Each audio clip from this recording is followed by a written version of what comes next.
Sinampahan ng reklamong plunder at technical malversation sa Office of the Ombudsman si Executive Secretary Ralph Recto at iba pang miyembro ng gabinete. Inihain ito ng health advocate na si Dr. Tony Leachon dahil sa illegal umunong paglilipat sa National Treasury ng 60 billion pesos na reserve funds ng PhilHealth. Nitong Marso, naibalik na sa PhilHealth ang pondo. Pero ayon kay Leachon, nagkaroon na ng pinsala ang paglilipat ng pera. Dapat daw bayaran ng Department of Finance at Department of Health ang mga utang ng PhilHealth. Tinawag naman ni Recto na nuisance at harassment ang reklamo.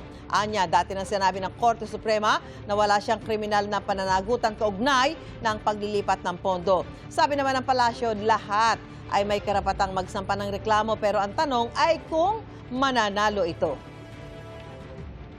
Kasi nung 60 billion, hindi nagamit siya na maraming pasyente nagka-heart attack, nagka-cancer, na-stroke, yung mga nagda-dialysis, yung mga unpaid hospital claims. There should be accountability.